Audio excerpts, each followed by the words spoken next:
On today's episode of the She Speaks podcast, we have Tiffany Nicole.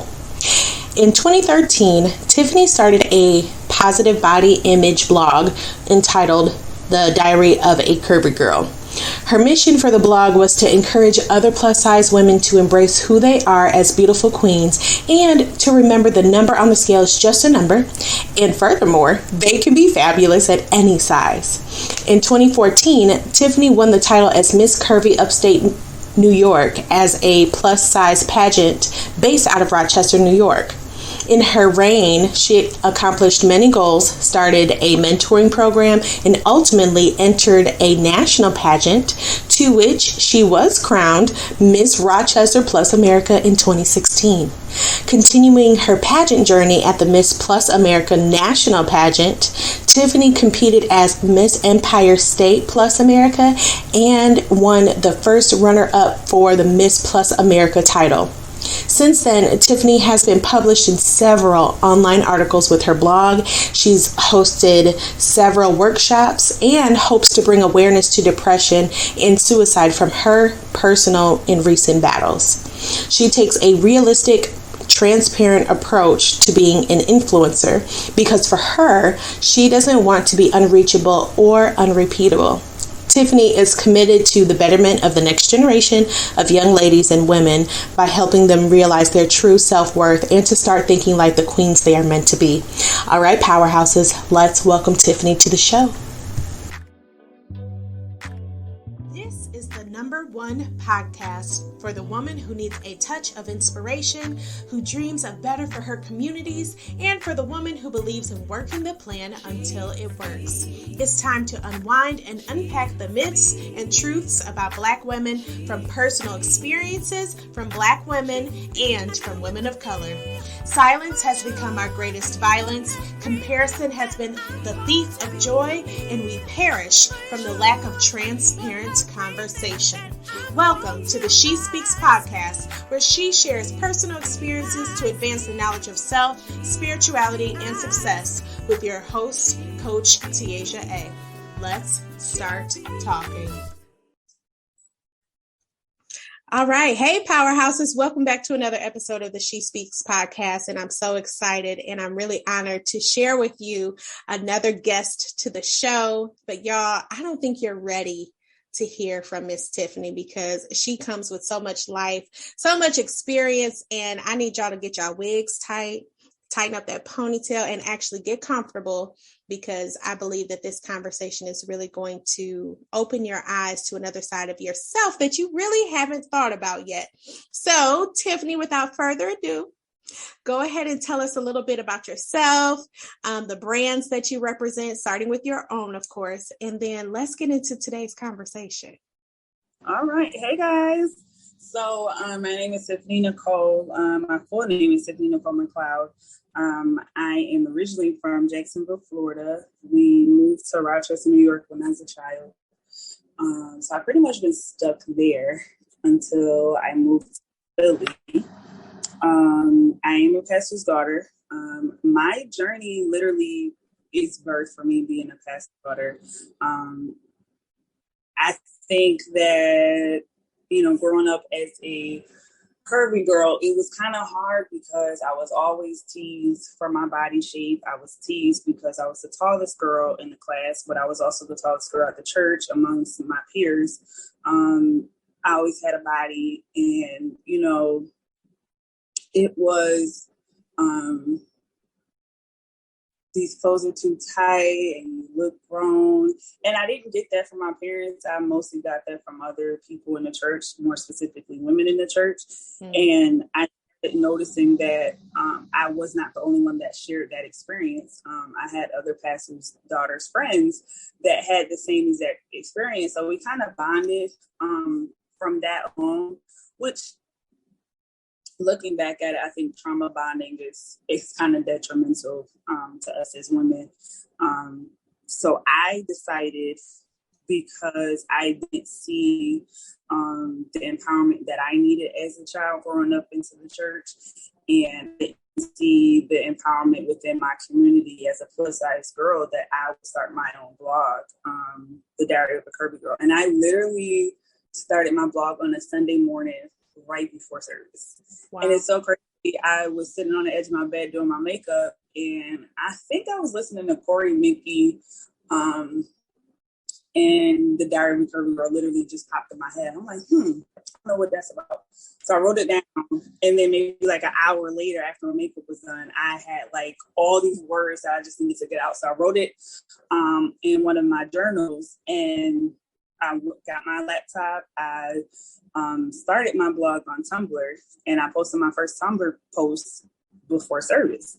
And so it started off as just words, and then it turned into, well, let me show, other young ladies and women, like, just because we're curvy and just because we're fuller size, that doesn't mean that we have to substitute style because we're a certain size. And then it turned into kind of a self-esteem for me, because after being bullied and, not really seeing the empowerment that I needed, it helped me become more confident in who I was. And so I was able to not only be transparent in my journey towards being confident in who I was, but also help others. And I think that has helped me in the long run to reach a lot of women and young ladies, because I feel like sometimes, especially, when we're in a church, we see women that are dressed nice, they look good, and then they really have it all together, and that they're the super confident woman, and they have high self-esteem, and those are the ones that's literally struggling the most. So I didn't want to be just the woman that was dressed up and looks good, but then when I get behind closed doors, I'm literally falling apart. So that was a reason why I started the Diary of a Curvy Girl. And now I have my own shoe company, Crystal by Tiffany, where I literally just rhinestone everything. Just birth from, being Kojic, us Kojic girls, we like bling, sequin, everything. And that just kind of opened a lot of doors for me. I'm really excited about that. That's me. I love it. And you said a lot. So we're going to go back and unpack some of that stuff, because at this point in the podcast, we haven't had a real opportunity to talk about the girl on girl crime that we commit, whether it's as older adults, because I do have some listeners that are seasoned women, the young ladies. We know what it's like being teenagers and being picked on, but the younger ones that are in their earlier 20s that haven't developed that skill set of resiliency or how to overcome that. Talk to us a little bit more about some of the nuances, like what was said, how did that make you feel initially? And you mentioned trauma bonds, and you said that wasn't necessarily healthy. Talk to us about what that means.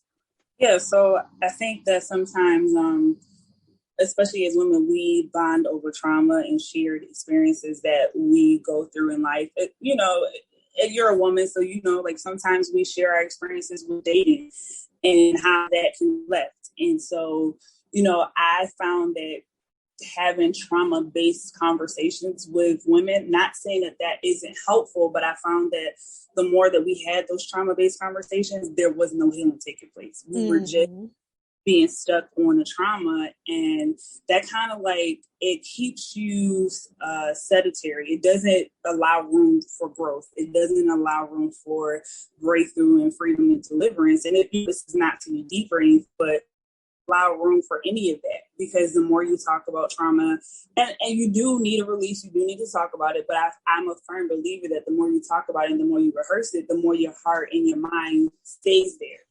So if you're constantly rehearsing that and you're not rehearsing peace and forgiveness and letting those things go, at some point you become a prisoner to it. And so that's what, we kind of stay stuck in the spirit of offense. And so I realized that early on, I think I was 14, and one of the missionaries in my church, who's no longer a member, she walked up to me and she was just like, "You have a nasty attitude and you need to work on that." Now, a lot of people don't know that when my parents first decided to become pastors, and our first experience within the Kojic church, the members literally set out this whole full-on attack on my parents. Like, they had Playboy subscriptions sent to my church in my dad's name. They had prostitutes sent to my front door to try to tell my mother that my dad was sleeping with them. Like, they had paid these women to say that their babies, that these are my father's babies. The church mother was doing witchcraft against my parents. Like, and it's a lot more to that. That's just my goodness. Right. So I'm 2, 3, 4 years old experiencing these things, like, and it was so bad. And I remember it vividly that I would leave church because I would hear the things that they were saying about my parents. I would leave church and go to my room and literally peel the layers off of my skin off the bottom of my feet. And my socks would be bloody. My tights would be bloody because I was just peeling them. Like, my hands, I literally just started getting the skin on my hands correct from just peeling out of anxiety. Like, it was a trauma response. So, like, I had a wall built up towards church people from early on because it's like I had seen you saying that you love God and you love the leadership that God has put over you, and that you would never disrespect them. And then on the opposite end, you're doing the very exact thing that you said you wouldn't do. I've seen that as a toddler. So at 14, by this time, I don't want to have anything to do with the church. I don't want to hear what you have to say because I know that you're talking about my parents. I know that you don't love them. I know that you don't love me and my siblings. So there's nothing you can say to me. Mm-hmm. And so for her to say that, if you've witnessed the stuff that we've gone through from me being a child up until 14 at this point, you know why I have an attitude. You know why I feel the way that I feel. And not one time did you try to pray for me. Not one time did you try to pull me to the side and mentor me as, you know, a young lady in the church, and you are an older lady in the church. I feel like I should have been able to go to you with my issues, but instead of building me up, you tore me down. And that was an ongoing cycle for me. And so it was hard. Mm-hmm. It was hard to come to church and literally just be free in the spirit when I know I have to be perfect because I'm the pastor's daughter, but then also I know that nobody likes me in the church, and this is my dad's church. So I had those experiences where the older woman didn't like me because of my position. I didn't feel like I was worthy enough for y'all to not like me. But then I also had the position of being called to ministry and not wanting to operate in that because I had seen what people in ministry do. Yeah. And that a lot of us younger women, especially in my generation, our generation now, we're set out to be different than the ones that we've seen growing up and how we've experienced them growing up. And it's hard because, you know, I think we talk about it a lot, but it's not talked about enough. Like older women, and I can't say this is all of the older women, but majority of the older women are just nasty church girls. And so, you know, you have this nasty mentality because you haven't dealt with your insecurities and your trauma. Mm-hmm. And instead of attacking those, then you let that bleed out into what the words that you say to younger women in Christ. And then what that does is create a seed of bitterness, and it's just an ongoing cycle. Mm-hmm. And I didn't like that. I didn't like the fact that I had older women attacking me for what I had on. I didn't like the fact that they were attacking me for my attitude. And regardless of me being 14, and you know, us girls, when we're going through we're going through puberty process, our attitudes is nasty.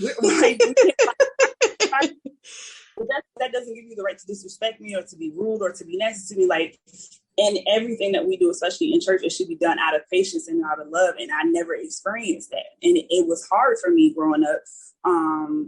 Until I became an adult woman myself. And I said, you know, like, I don't want to be like that. I didn't want to be a nasty church girl. And I didn't want to reflect or have somebody else's experience with me be the same experience that I had when I was younger.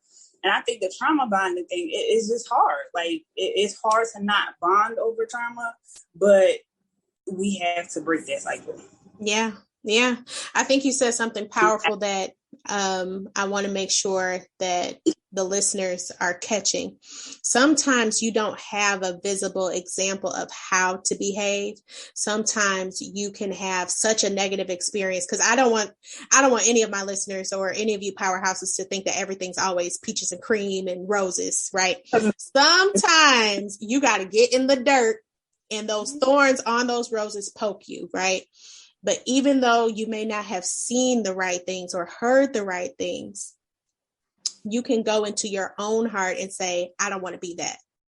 I don't want to see that anymore. And that's sometimes how you start the recipe of becoming the change that you want to see. And I think what I heard you saying was the hurt that you saw in the church was how you decided, I don't want to be that type of girl. I don't want to be that type of church girl.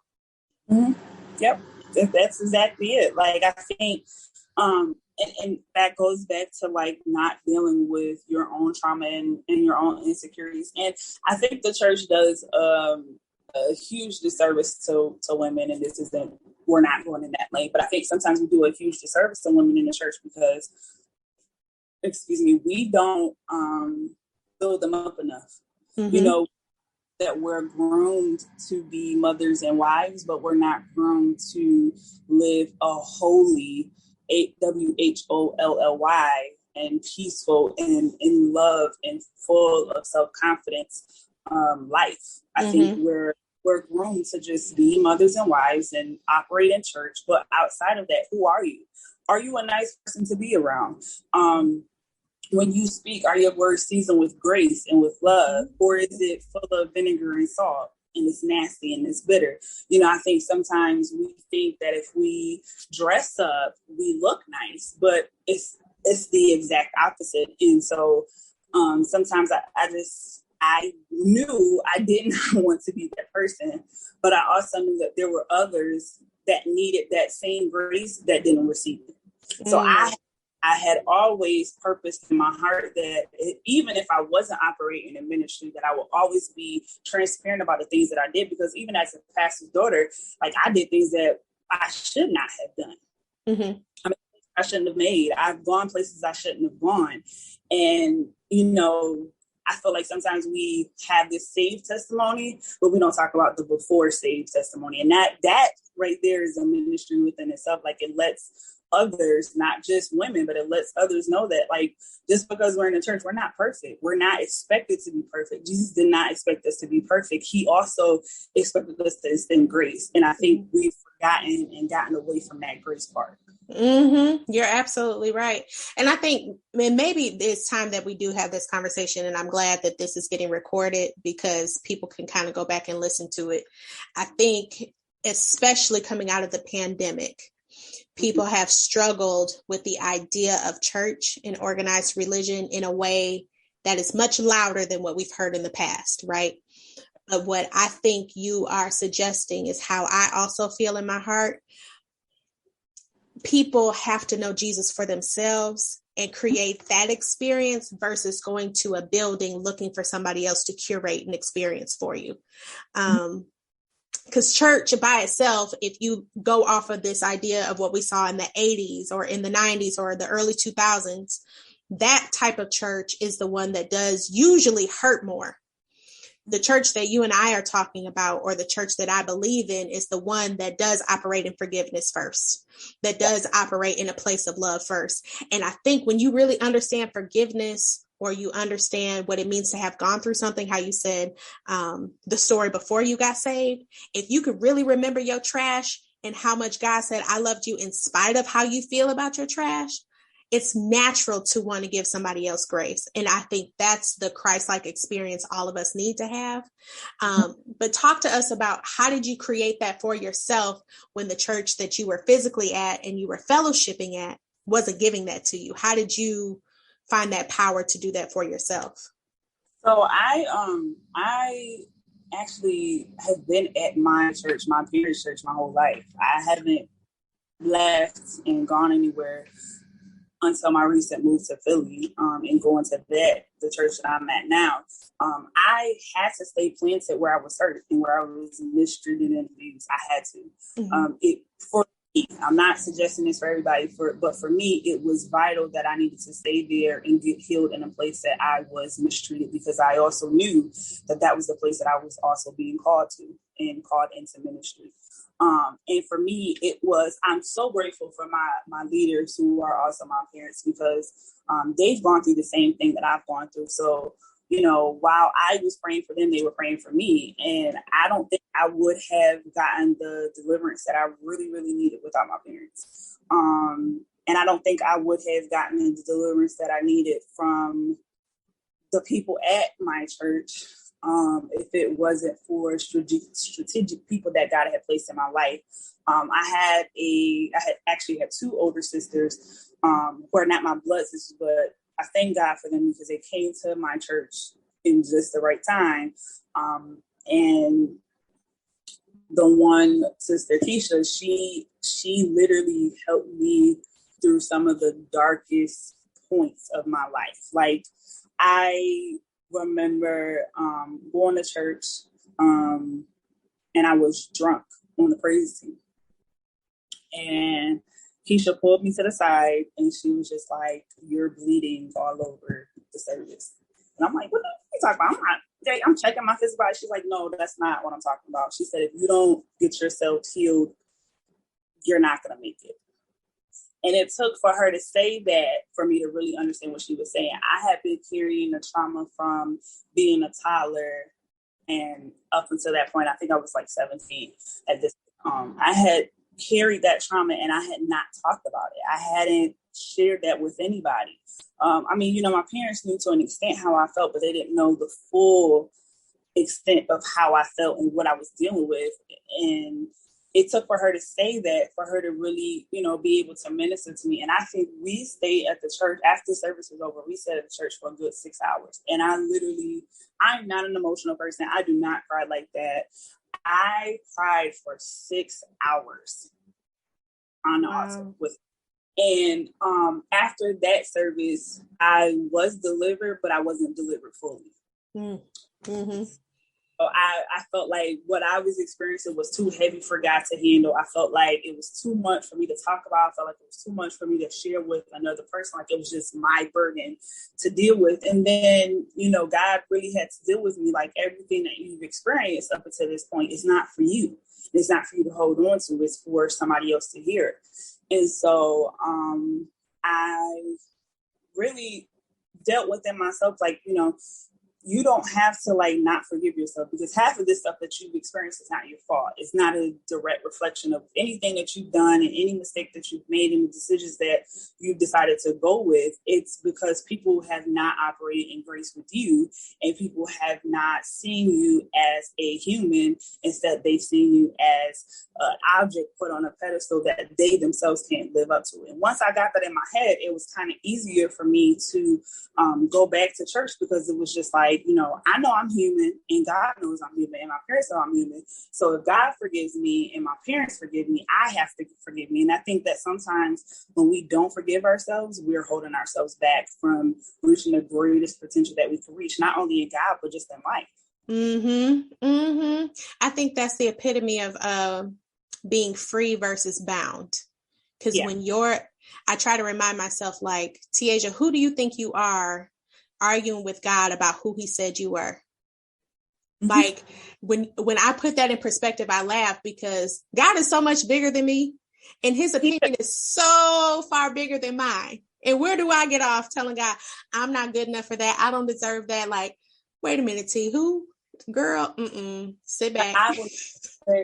I had that same exact conversation with God right before I had to preach at my state convocation last August. And so I got the call, but then I'm like, God, like, you can literally call anybody else. You can use anybody else. Like, these people don't want to hear from me. I don't want to talk to them because I know they don't like me. Like, going back to that trauma response, because it's easy for us to fall back on that. And God was literally like, who are you? Who are you to tell me that I can't use you in spite of what you think is too bad for me to use that to minister to somebody? And, I was like, well, get me together, God. Okay. And after that, I really had to step back and think, like, I'm not the only one that probably feels this way. I'm not the only one that feels like my mess ups and my past before God's grace is so bad that he can't use that. Like, if we're really thinking about, like, all of us are just a mess. We're just a mess. We're a mess before God, and we're a mess after God's grace, right? So if we can literally, like, just get that in the back of our heads and constantly remind ourselves of that every day, I think that a lot of our problems will probably go away, because a lot of it is just self-inflicted. Like, we don't have to have the issues that we have, but because we feel like what we've done is just so bad that God can't forgive it.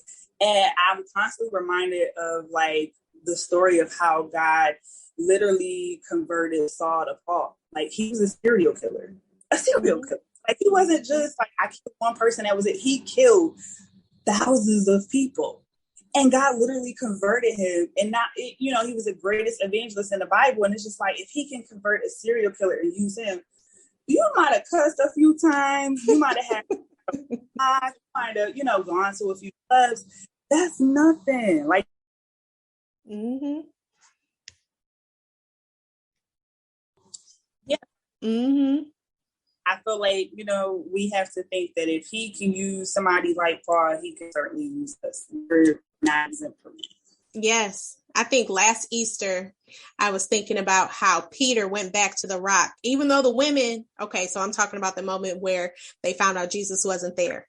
The women went and told everybody, Jesus isn't there. But Peter and his knuckleheaded self would not listen, would not believe these women, went back to the rock himself to see if Jesus was there.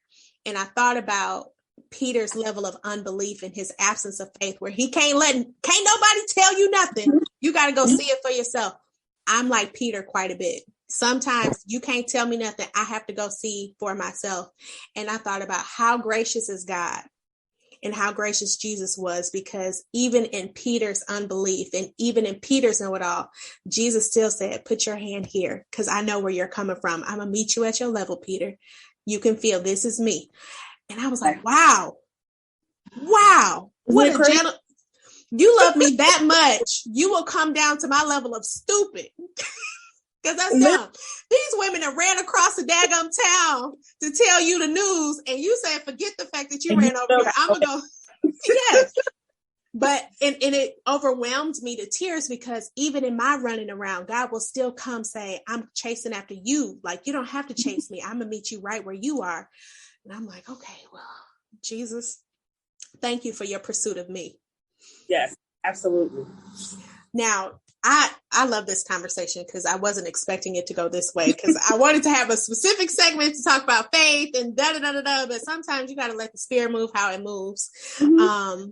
But I want you to kind of talk about body image now, and how even body image is intertwined with the faith walk, right?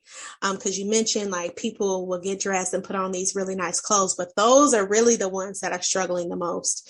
So talk to us a little bit about why you are still using the blog, and how that's helped you, and how you've seen, if it's touched other people. Like, walk us through what that looks like. So I am still using the blog. I am currently debating if I want to continue to go the route that I'm on with my influencing and content creation. If I can be fully transparent, I think me being in ministry now, I think there's a certain way that I have to go about it than what I've been doing. Before my and before I started my missionary training, I started the blog because I wanted plus women and women that have whatever type of body issues. I wanted them to know you can be confident in whatever shape you have and the skin that you're in. And so my take on that was, if they say you can't wear it, let's put it on and I'm going to show you how to wear it. So it went good. It went really good, because now I have 64,000 followers. And then it kind of took a turn. It was the year that the pandemic first hit. I had one of the largest lingerie company send me a brand package. And it was the most money I've ever made from any brand that I've collaborated with. So I'm just like, oh, this is a great thing. I can do this. I can do this classy so it doesn't look, raunchy or anything like that. Church women still need to see lingerie. They still need to feel sexy, because that was one of my things. Like, just because we're saved, we don't have to not feel sexy and not be sexy. And so I talked to my boyfriend at the time, who was not my fiance, and I'm like, well, how do you feel about it? He's like, I really just don't think that you should do it. And I'm also hard-headed, so let's put that out there. Okay, so I really just don't think that you should do it. I didn't even consider my parents, and I'm just like, I'm gonna just do it anyway, because it can't be that bad. I took the pictures, and they were okay. And I'm used to getting maybe like 4,000 or 5,000 likes on any post that I post. I had only got like maybe 400 likes on this post. And the comments and the calls and the text messages and the FaceTimes that I've got within maybe like 10 minutes of me posting that particular post was just like, are you still saved? Did you backslide? Is there something going on? Like, why did you post this? And I'm just like, whoa, what is happening here?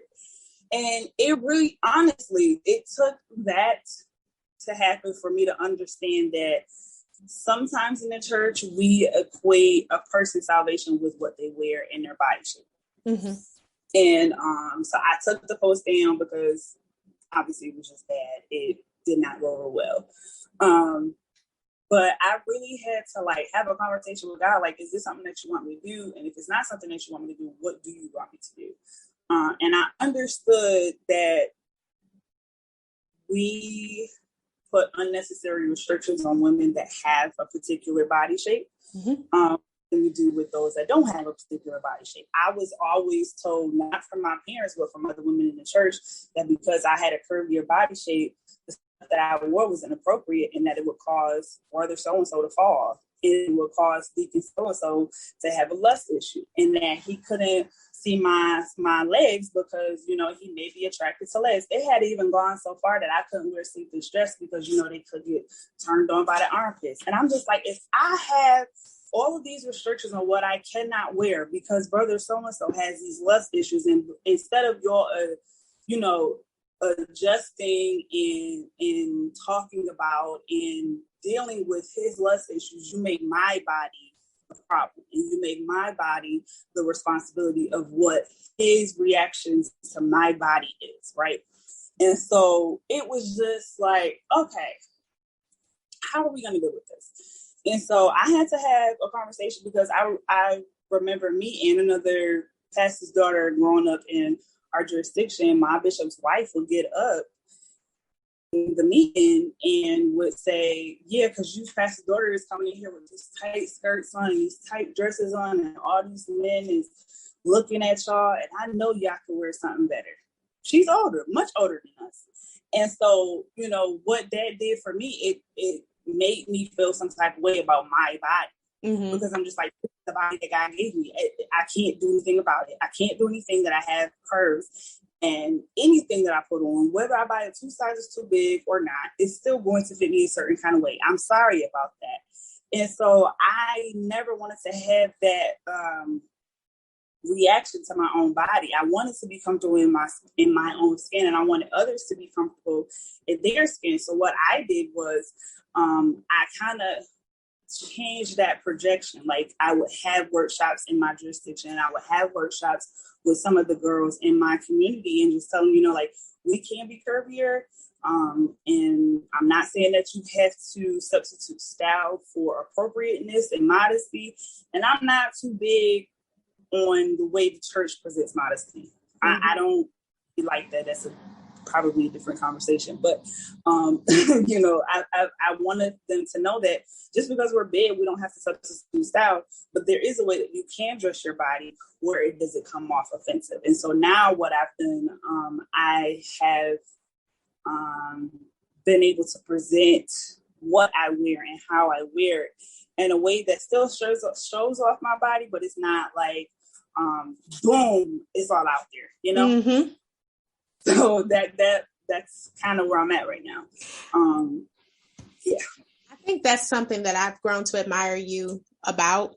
I've followed your account at least for 3 years, from the jewelry counter to Instagram and things like that, because I think the conversation that you started, and this is a much bigger conversation, and I would encourage all of you all that's listening to listen to the full series, because there's 2 other speakers that talk about body image and how we wear our skin.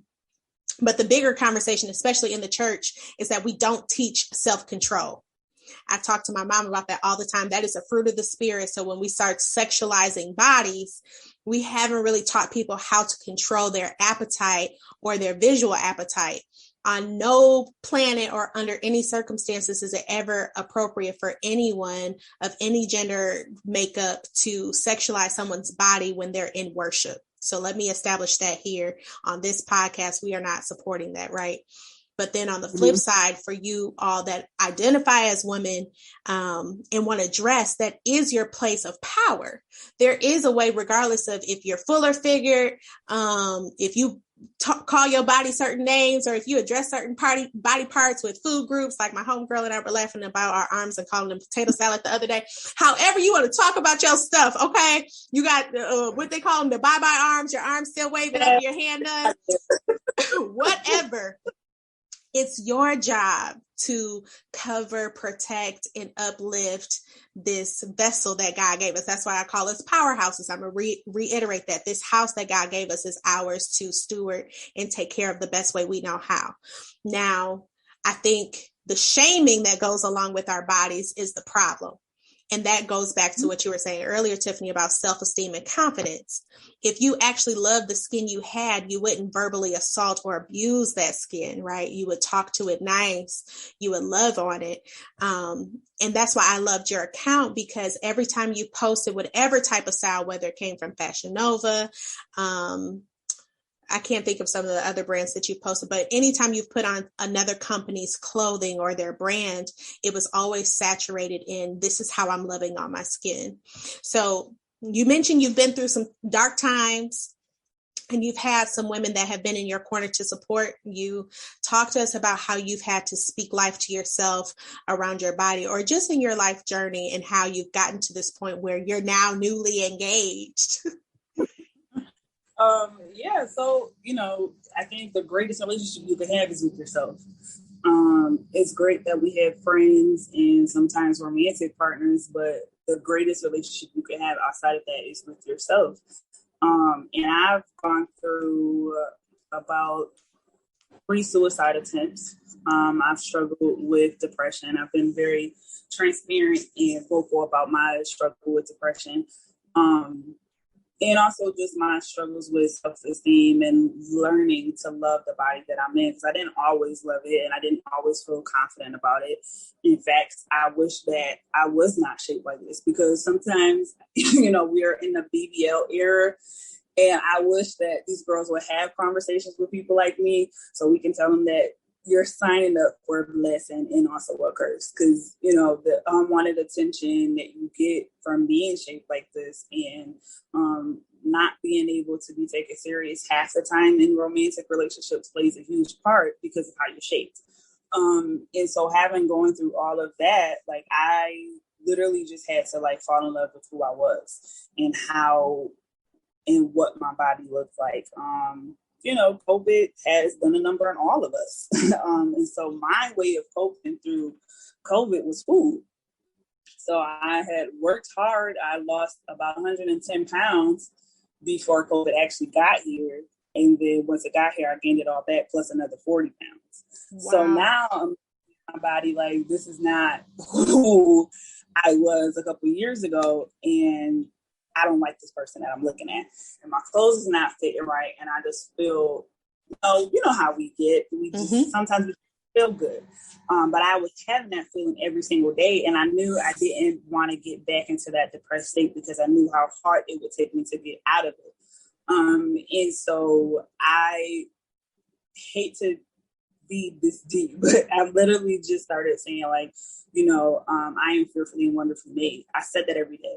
I wrote it on a Post-it note, and I tacked it to my headboard, and I had a mirror in front of my bed. So I would tack it on my mirror, on my bed, on my TV. So like literally whenever I woke up first thing in the morning, when I looked at the TV, that was the first thing I seen. When I looked at the mirror, that was the first thing I seen. And that's what literally helped me. And, feel good songs. And not every feel good song is a church song. So I have to put that disclaimer out there. Like sometimes I feel like we think that we can only listen to gospel music, and that's not true. There were songs that literally got me through that was not gospel songs. And I had to learn that this is the body that God put me in, and this is the body that God gave me. And because this is a temple, and because he has called me, because I am fearfully, wonderfully made in his image, it has to be good because he made me. And if he made me in his image, and I know he showed out on Black women, let's just be honest. If I know he showed out on Black women and I'm made in his image, that means God is fine within himself. And if he's fine, then I'm fine. And if he made me in his image, there's nothing wrong about me. I don't care if I've gained 100 pounds. I don't care if I've lost 100 pounds. Whether the weight changes or not, I'm still fine, and I'm still got in God's image. So I had to learn that, and I had to believe that. And now that I'm here, nobody can tell me differently. That's Literally. it. I could wear a paper bag, and I would still feel like I'm the finest thing walking. That's it. That's it. Y'all, that's the energy. We could drop the mic on that. That's the energy. Yes, ma'am. Yes, you got me shouting and fist pumping in the air. That's the energy. Yes, Lord have mercy. I'm jumping out my head, y'all, because I'll publicly say this. If I had one wish, there is one woman particularly in my life, and I will not name her because I know she listens to the podcast. There is one woman particular close to me in my life that I wish that she had that same honor that she would just give herself and her body. Like, as soon as you know, and I'm talking to you, my listeners, as soon as you know without a shadow of a doubt in your mind that whatever you put on that body of yours is yours and God approves it, oh my gosh, it's such a feeling of liberation because you start to just take care of yourself better. Like, you'll naturally be mindful about what you're eating, what you're drinking, because you care. And it's not an arrogant or I'm trying to be better than someone. All of a sudden, all those other things that you used to worry about, like, they fall to the wayside because it's just this peace, this understanding, this grace that you'll have just for you. Oh my gosh. Say, like, when you do pick up that confidence, because it is a journey. Like, I didn't get here overnight. Like, it was years and years of me getting to the place where I'm at physically, mentally, and emotionally. But I do want to say, like, once you get to that place, don't let people put certain labels on you. Like, I have heard time and time again that people think that I'm stuck up and that I'm arrogant and that I'm full of myself and that I'm better than somebody else. And it's just like, if y'all really got to know me and really had a conversation with me, y'all would know, like, I'm probably the goofiest person ever. I literally don't, like, I will speak. I am not the girl that when you see me at convocation or AIM or whatever, that I'm not going to speak to. I will speak to every single person because I knew how it felt when I was that girl speaking and somebody didn't speak to me back. Like, I'm not that person. Like, I am literally probably one of the sweetest people you'll ever meet. Don't let people put unwanted labels on you that you know you aren't. You don't have to accept that. You don't have to answer to that. And you don't have to live up to that. Like, you can literally, like, walk away from that. And I've had to tell people, like, don't put your projections on me. Don't put your insecurities on me, because what I've had to go through and what God has to help me heal through to get to where I'm at. I'm not going back to that place where I once was because of you. I'm not going back there because you want to see me there and you want me to be there with you. No, you can stay there by yourself.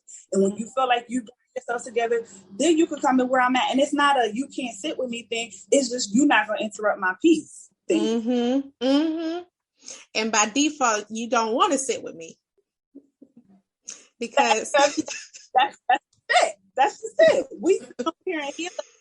We're not doing the unhealed thing, because that you can't grow nowhere if you are walking in unhealedness and being stuck in trauma and bitterness and unforgiveness. That literally affects how you look. Like, people don't like think that way, but when you're walking in bitterness and you're operating in unforgiveness and the spirit of offense, that physically affects how you look. It physically how you talk and how you come across to people. You could put on the prettiest dress and you could still be ugly because of who you are on the inside. People don't take that consideration. And I don't think people understand that physical manifestation comes in your posture. You look tired, you sound tired, your speech is short, your nerves are short. It manifests physically, and people don't realize it. That's why they say your spirit is ugly, because what's on the outside and what comes out of you is just as nasty as honestly you feel about your life. And half the time I would go so far to say, this is how I give other people grace, Tiffany. I believe that they really don't have any bad intentions towards me. I think it's them fighting with themselves that they end up projecting their insecurity or their personal problem on me, because they see a remnant of what used to be in me and they think they can pull that back out of me. And it's like, no, I've been where you are. I honor where you are, but I don't have to go back there, and you're welcome to grow with me. But if you don't want to, I get where you are, and I'm not going to shame you for that. I have no problem with that.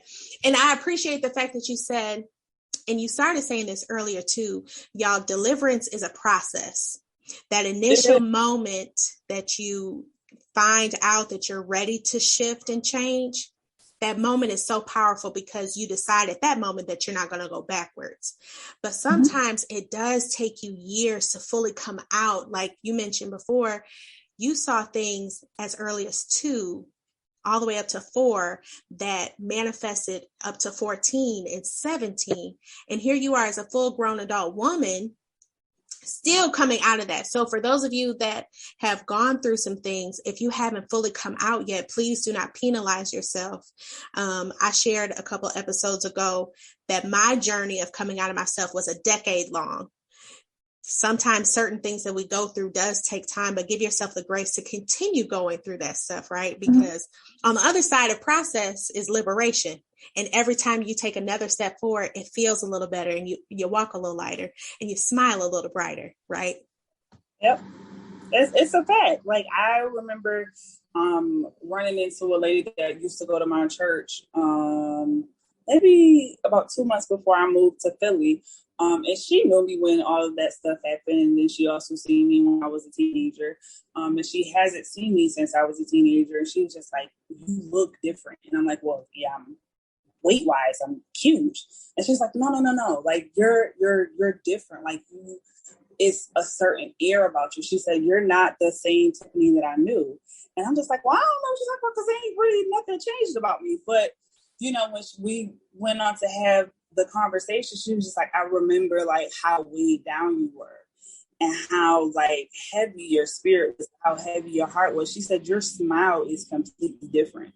You're like, you have a certain glow about you that just screams freedom and deliverance. And I'm like, well, I could talk about that stuff that used to happen to me, but I don't, like, I remember when I would talk about it, my skin would react to it. Like I would physically feel like heat in my heart rising up. I could talk about it now, and it happened, but I'm okay. I'm actually glad it happened, and I'm thankful for the people that did what they did to me, because like if you hadn't done that, I don't think I would have been in this process in my salvation or just in my womanhood in general if that wouldn't have happened. And so it took me about 20 years to get where I'm at. I'm 34. It took me a full 20 years, and even now I have certain spots that like is not a trigger, but it is a stumbling block, and I have to remember like, okay, you already overcame this. This is just a testimony. You have to experience this. You have to talk about it. You can't stay stuck here. Let's deal with it, and then let's move on. So I've learned that certain things may come up about what I went through.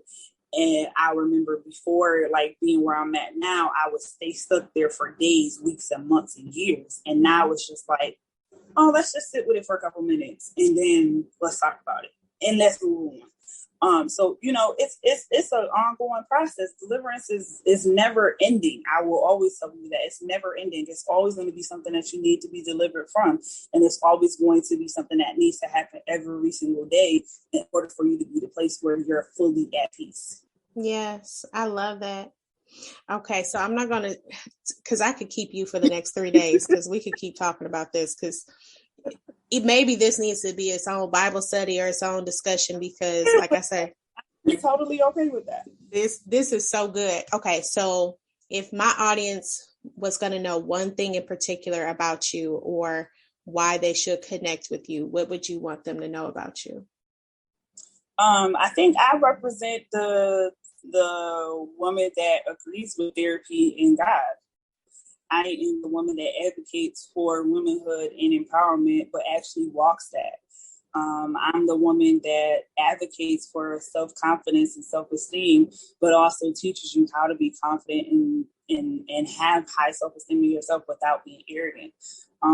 I practice what I preach. I am not the type of person that's like, I say one thing and then live another because I've experienced that. And I never wanted to be that person with anybody else. And I'm always open for new sisters. I'm always looking for new sisters and women that I can collectively connect with for a greater goal. And if that means that we're shifting the dynamics of what womanhood looks like in the church, then that's what that means. And I've always been an advocate for that because I knew what it took for me to experience, for me to be the change that I wanted to see. And so this next generation that's coming up after us, we got some mean girls that we got to break down, y'all. Like, I hate to say it, but I don't like the generation of women that's coming after me. I don't like it. And so anything that I can do to kind of buffer that and get to them before it's too late, I need all the help I can get. All right. Awesome. Okay, so let's get into this hot fire round. Tell us, what is one routine that you live by? Routine. I always have to have my Starbucks coffee in the morning. Absolutely.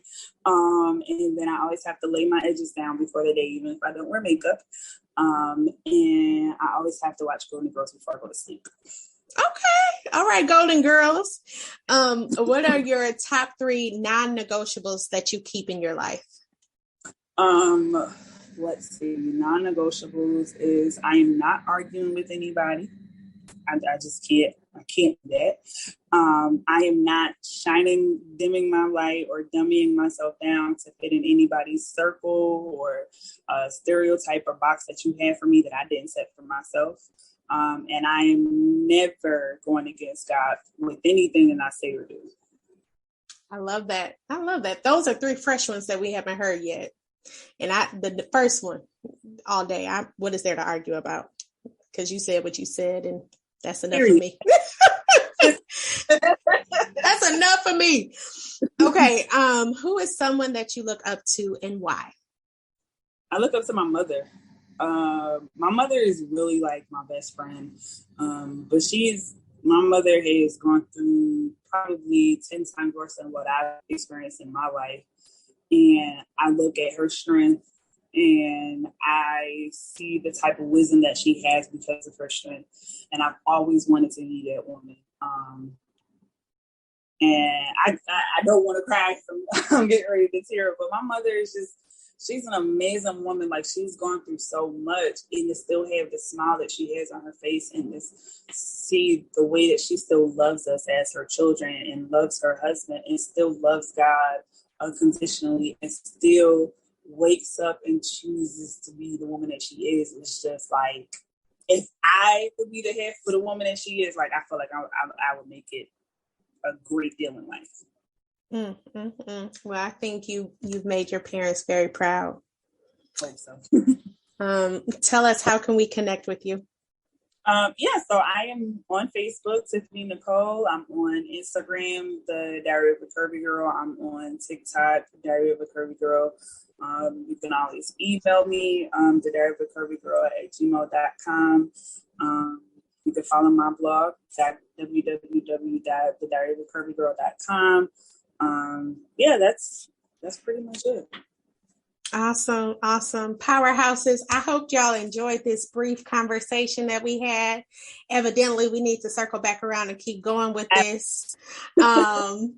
Make sure you are following her, especially if you need some tips, tricks, or style help with any of your clothes that you need to get right or anything. Please do not hesitate to reach out to her. I promise you will find some type of inspiration or some type of liberation to love the skin that God gave you a little bit more.